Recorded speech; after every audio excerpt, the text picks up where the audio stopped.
Good morning friends. Last lecture છે એની અંદર આપણે વી મોડલ છે એની વાત કરેલી કે વી મોડલ છે એ કેવી રીતે એકચ્યુઅલી આખું છે એ વર્ક કરે છે. એક વી શેપ છે એ ક્રિએટ થાય છે.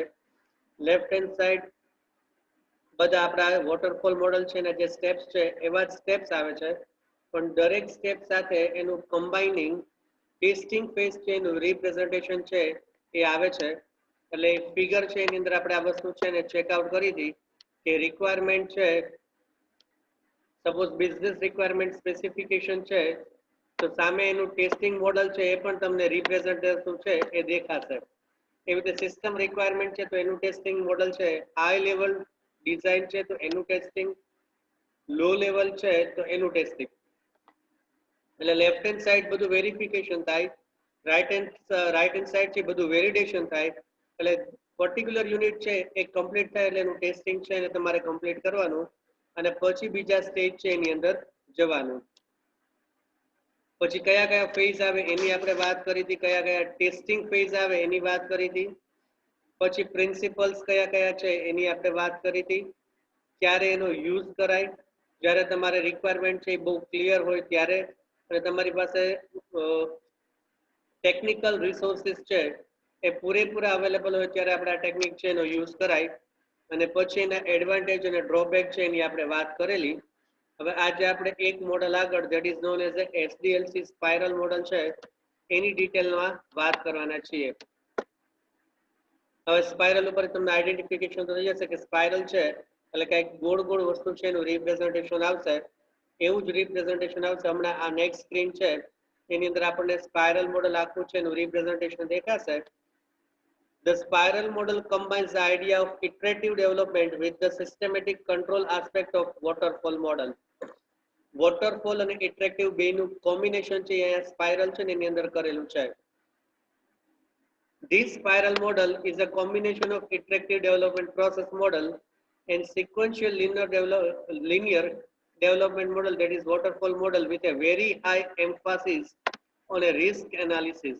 બરાબર, વધારેમાં વધારે કોન્સન્ટ્રેશન એ ક્યાં કરશે? આ બે મોડલ છે એનું કોમ્બિનેશનનો યુઝ તો એ કરશે, પણ રિસ્ક એનાલિસિસ શું છે એના ઉપર વધારે કોન્સન્ટ્રેશન કરશે. ક્યાં રિસ્ક ફેક્ટર છે વધારે આવે છે અને ત્યાં આપણે શું ચેન્જીસ અપ્લાય કરવાના. It allows incremental release of the product or incremental refinement through each iteration around the spiral.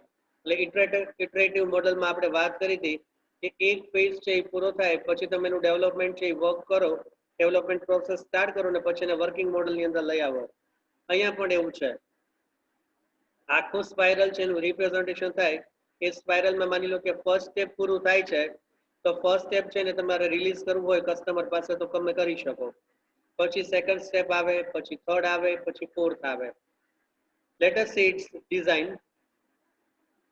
The spiral model has 4 phases. ચાર અલગ અલગ ફેઝ ની અંદર વર્ક કરશે. A software project repeatedly passes through this phase in iteration called spiral. આખો project છે એ આ spiral ની ફરતો ઘૂમ્યા કરશે ક્યાં સુધી? જ્યાં સુધી આખો પ્રોજેક્ટ છે તમારો એ કમ્પ્લીટ નહીં થાય ત્યાં સુધી આ સ્પાઇરલ મોડલ છે એ ચાલ્યા જ કરશે. જો નેક્સ્ટ સ્ક્રીન ની અંદર આપણે એનું રિપ્રેઝન્ટેશન છે દેખાશે કે કેવી રીતે સ્પાઇરલ મોડલ છે એ વર્ક કરે છે.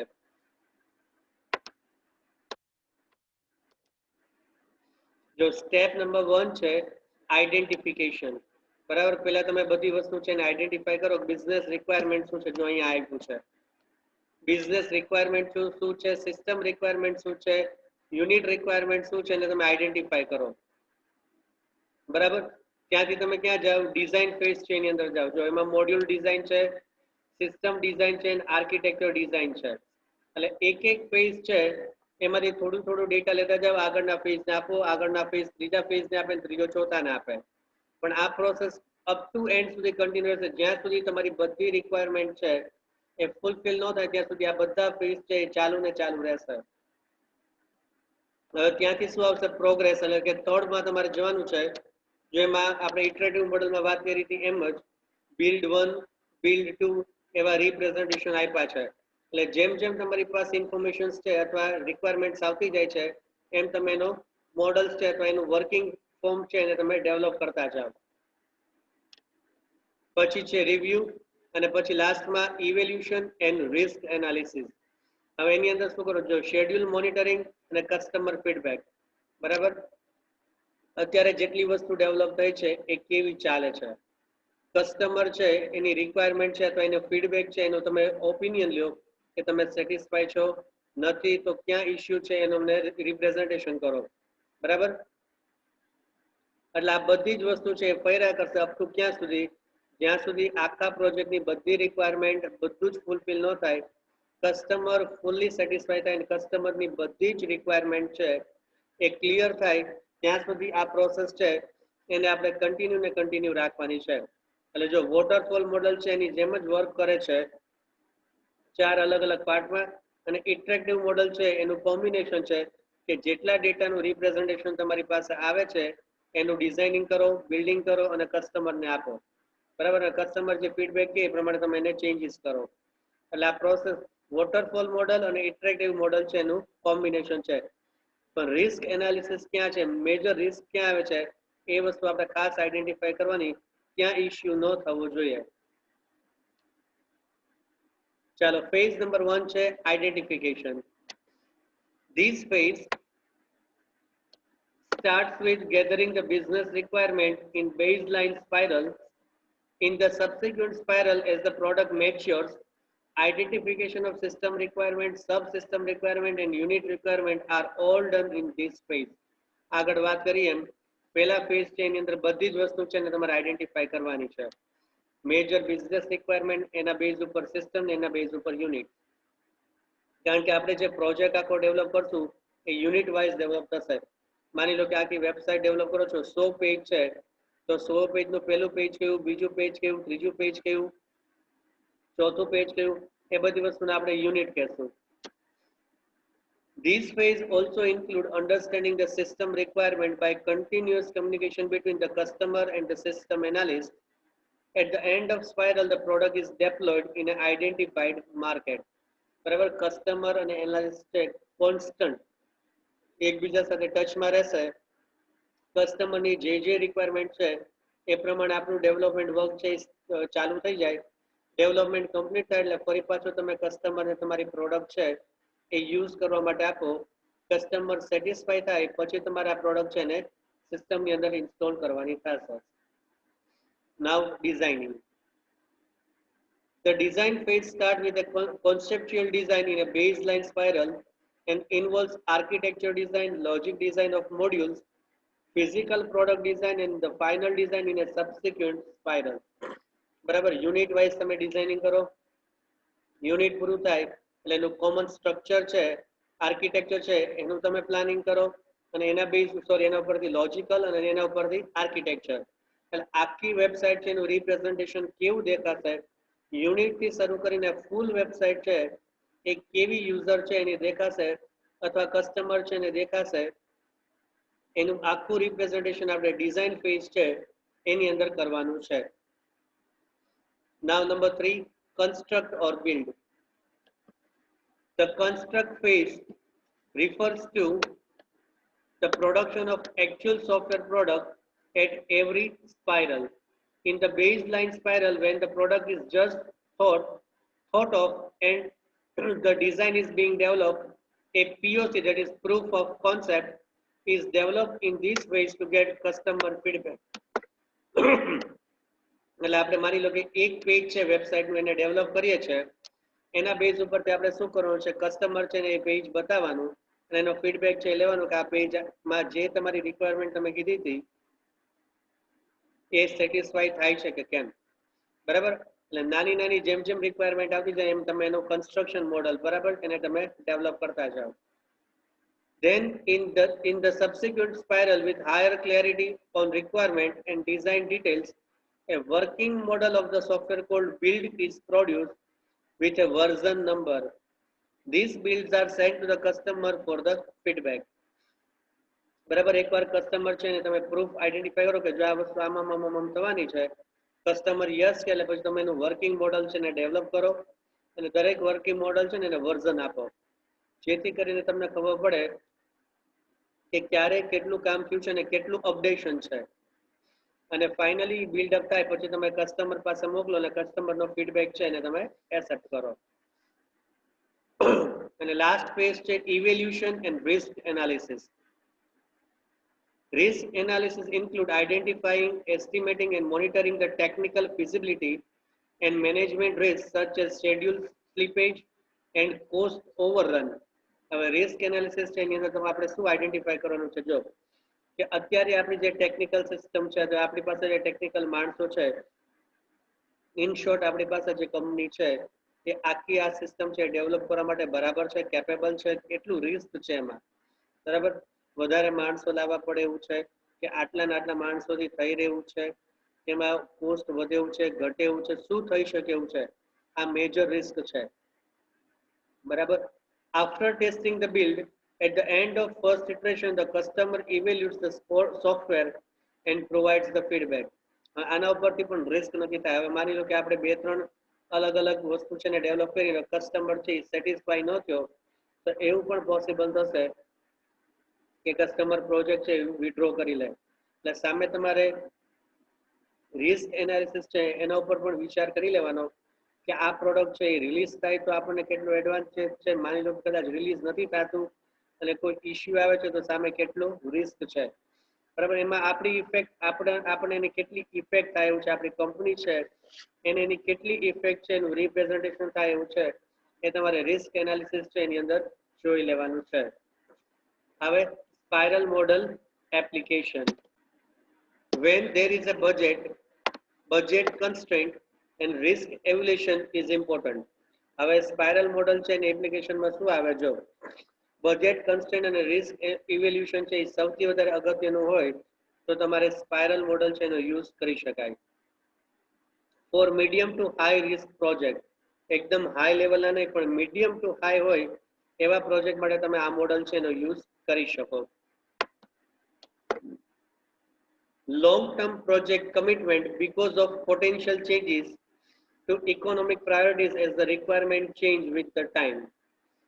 લોંગ ટર્મ પ્રોજેક્ટ કમિટમેન્ટ છે તમે આપી શકો પણ ક્યારે, જ્યારે ઇકોનોમિકલી કઈ વસ્તુ છે એ ચેન્જ થાય અને એના બેઝ ઉપર તમારી રિક્વાયરમેન્ટ છે એમાં કઈ ચેન્જીસ થાય તો એ માટે પણ તમે આ મોડલ છે એનો યુઝ કરી શકો. મીડિયમ ટુ હાઈ રિસ્ક આવે પછી મીડિયમ છે એ સોલ્વ આઉટ થાય તો તમે થોડું લોંગ ની અંદર કન્વર્ટ કરી શકો. Customer is not sure of the requirement which is usually the case. બરાબર, ઘણી વાર એવું થાય કે કસ્ટમર પાસે અમુક રિક્વાયરમેન્ટ છે હોય, અમુકમાં બહુ ક્લેરિટી ન હોય. Requirements are complex and need evaluation to get clarity. Requirement જે તમારી પાસે આવી છે એ થોડી એમ્બિગ્યુટી વાળી છે, બરાબર, થોડી કોમ્પ્લેક્સ છે, જેમાંથી ઇશ્યુઝ ક્રિએટ થયા છે, એનું કેવી રીતે સોલ્યુશન કરવું, એને કેવી રીતે ક્લિયર કરવી, આ વસ્તુ માટે પણ તમે સ્પાઇરલ મોડલ છે એનો યુઝ કરી શકો. કારણ કે શું થાય, જે રિક્વાયરમેન્ટ તમારી પાસે આવી છે માની લો કે એના બેઝ ઉપર તમે ડિઝાઇનિંગ અને ડેવલપમેન્ટ કરો છો. હવે ડેવલપમેન્ટ જોઈને કસ્ટમર એવું કહે છે કે ના આ નહીં આમ, આ નહીં આમ, આ નહીં આમ, તો આપણને આઈડિયા આવી જશે કે એને એકચ્યુઅલ જે રિક્વાયરમેન્ટ છે એ આ ટાઈપની છે, એને આપણને જે આપી છે એમાં આ વસ્તુ છે, તમે એ વસ્તુને થોડી બાયફર્ગેટ કરી નાખો જેથી કરીને એને એકચ્યુઅલી જે જોઈએ છે એ વસ્તુ મળી જાય. New product line which should be released in phase to get enough customer feedback. બરાબર, એવી પ્રોડક્ટ છે કે જે તમે સ્ટેપ બાય સ્ટેપ ડેવલપ કરો છો અને એમાં કસ્ટમરનો ફીડબેક છે તમને મળી શકે એવું છે, ત્યાં તમે સ્પાઇરલ મોડલ છે એનો યુઝ કરી શકો. Significant changes are expected in the product during the development cycle. ઘણા બધા ચેન્જીસ છે એ તમે આખું પ્રોજેક્ટ છે ડેવલપ કરતા હોય ત્યારે આવી શકે એવી પોસિબિલિટીઝ તમને દેખાતી હોય ત્યારે પણ તમે સ્પાઇરલ મોડલ છે એનો યુઝ કરી શકો. Now advantage and drawback. Advantage number 1 છે changing requirements can be accommodated. બરાબર, તમારા પાસે એટલી કેપેબિલિટી હોવી જોઈએ કે કોઈ પણ ટાઈપના ચેન્જીસ છે એ આવે તો તમે એને એક્સેપ્ટ કરવા જોઈએ અને તમારા એક્ઝિસ્ટિંગ પ્રોડક્ટ અથવા તમે એક્ઝિસ્ટિંગ જે ડેવલપમેન્ટ કર્યું છે એની અંદર એ વસ્તુ સેટ થવી જોઈએ. Allows extensive use of prototypes. બરાબર, પ્રોટોટાઇપ એટલે શું છે ખબર છે, વર્કિંગ મોડલ છે. એટલે તમારે શું કરવાનું છે, યુઝર છે એને મેક્સિમમ વર્કિંગ મોડલ છે ને એને તમારે ડેવલપ કરીને આપવાના છે, એટલે અલાઉઝ એક્સટેન્સિવ યુઝ, બરાબર. મેક્સિમમ જેટલું તમે ડેવલપ કરી શકો એટલું તમારે ડેવલપ કરતા જ જવાનું છે. Requirement can be capture more accurately, બરાબર. એ લોકોએ જે રિક્વાયરમેન્ટ આપી છે, તમે જે બિલ્ડઅપ કરીને દો છો, હમણાં આગળ આપણે વાત કરીએ એમ, એના બેઝ ઉપર તમને એક્ઝેક્ટલી ખબર પડી જશે કે એકચ્યુઅલી એમને શું જોઈએ છે. ઘણીવાર રિક્વાયરમેન્ટ એકદમ ક્લિયર ન હોય, તમે બિલ્ડઅપ કરીને આપો ને પછી એમને એ લોકોને ખબર પડી જાય કે ના આ વસ્તુ આમ કરી તો આમ થાય, પણ આપણે એકચ્યુઅલી આ વસ્તુ આમ જોતી હતી, તો એનું સોલ્યુશન છે એ ઈઝી રીતે થઈ જશે. User see the system early, યુઝરને સિસ્ટમ છે એ વહેલી જોવા મળશે. અર્લી એટલે એના એક એક પેજ છે એને પણ તમે એને દેખાડવાના છો, એનો ફીડબેક લેવાના છો, એટલે એને આખી સિસ્ટમ ડેવલપ થયા પછી જોવા મળે એવું નહીં થાય, એક એક ફેઝ છે એ પણ એને જોવા મળશે. Development can be divided into smaller parts and the risky part can be developed earlier, which help in better risk management. આ ઇટરેટિવ મોડલ છે એનું કોમ્બિનેશન છે, બરાબર. ઇટરેટિવ મોડલ છે આની અંદર ઇનબિલ્ટ આપેલું છે, એટલે શું કરી શકો તમે, માની લો કે 10 રિક્વાયરમેન્ટ આવી છે તો તમે અલગ અલગ 10 બિલ્ડ છે એને ડેવલપ કરો, 10 બિલ્ડના રિક્વાયરમેન્ટ છે ડિફાઇન કરો, 10 નું ડિઝાઇનિંગ કરો, 10 નું કોડિંગ કરો અને 10 નું કસ્ટમર ફીડબેક એટલે કે ઇવેલ્યુશન લ્યો. એટલે તમારી પાસે રિક્વાયરમેન્ટ આવી છે અને તમે અલગ અલગ પાર્ટ છે એની અંદર ડિવાઈડ કરી શકશો. એનાથી એડવાન્ટેજ શું થશે કે ક્યાં રિસ્ક કેટલું છે ને એ તમને તરત જ ખબર પડી જશે. એના બેઝ ઉપર તમે સોફ્ટવેરનો અમુક જે રિસ્ક ઓરિએન્ટેડ પાર્ટ છે એને કેવી રીતે રબૂસ્ટ કરો એનો તમને આઈડિયા આવી જશે. Now drawbacks, disadvantage of spiral model. Management is more complex. હવે આ વસ્તુ ઇટરેટિવ મોડલમાં પણ વાત કરી હતી કે તમે અલગ અલગ ફેઝ છે, અલગ અલગ બિલ્ડ છે એનો યુઝ કરો, એટલે છેલ્લે તમારે શું કરવું પડે, આ બધા બિલ્ડ છે એને ભેગા કરવા પડે. પણ આગળ એક વાત કરી કે તમે વર્ઝન પ્રમાણે ડેવલપમેન્ટ કરો તો આ વસ્તુ છે એ થોડી ઈઝી થશે, પણ સ્ટીલ કોમ્પ્લેક્સ તો છે જ. એક વર્ઝન છે એ આવી ગયું પછી સેકન્ડ વર્ઝન છે એને ફર્સ્ટ વર્ઝન એમને એમ રહેવા દો, સેકન્ડ વર્ઝન એની અંદર એટેચ કરવું એ થોડું ટિપિકલ વર્ક છે. End of the project may not be known early, obvious છે કે હવે રિક્વાયરમેન્ટ છે એ ફરતી રહે, અથવા અમુક રિક્વાયરમેન્ટ અત્યારે આવે, અમુક રિક્વાયરમેન્ટ પછી આવે. આના બેઝ ઉપર તમે ડિફાઇન ન કરી શકો કે આ પ્રોજેક્ટ છે એ ક્યારે પૂરો થશે. Not suitable for small or low risk project and could be expensive for small project. એ તો આગળ ઉપર વાત કરી આપણે કે high medium to high risk project હોય ત્યાં જ તમે આનો યુઝ કરો. નાના પ્રોજેક્ટ હશે કે લો રિસ્ક પ્રોજેક્ટ હશે ત્યાં આ વસ્તુ છે એને તમે અપ્લાય કરશો તો તમને બહુ કોસ્ટલી પડશે. પ્રોસેસ ઇઝ કોમ્પ્લેક્સ, ઓબ્વિયસ છે કે 4 સ્ટેજમાં તમારે પાસ થવાનું, એટલે ટેકનિકલી બહુ સાઉન્ડ વ્યક્તિ હોય અથવા ટીમ હોય તો એને જ આ વસ્તુ છે એનો આઈડેન્ટિફિકેશન થાય. કોઈ અજાણી વ્યક્તિ અથવા એવી કોઈ વ્યક્તિ કે જેને આ મોડલ ક્યારેય વાપર્યું જ નથી તો એના માટે આ વસ્તુ ટિપિકલ છે. સ્પાઇરલ મે ગો ઓન ઇનડેફિનેટલી, બરાબર. શું થાય, લૂપિંગ કહે છે ને આપણે, એટલે ઘણી વાર એવું થાય કે લૂપ ચાલ્યા કરે ઇન્ફાઇનાઇટ લૂપિંગ કહે છે. આ અત્યારે એવું કહે છે કે કોઈ વાર એવી પણ પોસિબિલિટી આવે કે સ્પાઇરલ છે એ ફર્યા કરે તમારો પ્રોજેક્ટ પૂરો જ ન થાય. રેર કેસમાં આવું થશે પણ પોસિબિલિટી છે. Large number of intermediate stage requires excessive documentation, બરાબર.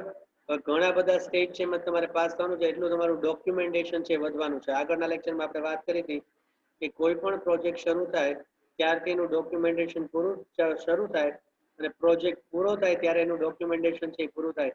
ઇવન પ્રોજેક્ટ તમે કસ્ટમરને આપો, ઇમ્પ્લિમેન્ટ કરો, પછી એનું ઇવેલ્યુશન કરો ને ત્યારે એનું ડોક્યુમેન્ટેશન છે એ ચાલુ રહે છે. હવે આ ફેઝ તો તમારે ફર્યા જ કરવાના જ્યાં સુધી આખો પ્રોજેક્ટ પૂરો ન થાય ત્યાં સુધી ફેઝ ચાલુ રહેવાના છે. એટલે આટલી બધી જ વસ્તુના તમારે સાથે સાથે ડોક્યુમેન્ટેશન કરવાના, એટલે એ થોડું ટિપિકલ ટાસ્ક છે. હવે નેક્સ્ટ મોડલ જે આપણે લર્ન આઉટ કરવાના છે that is known as a big bang model. Next lecture છે એની અંદર આપણે આ મોડલ છે એનું રિપ્રેઝન્ટેશન કરશું. Thank you student.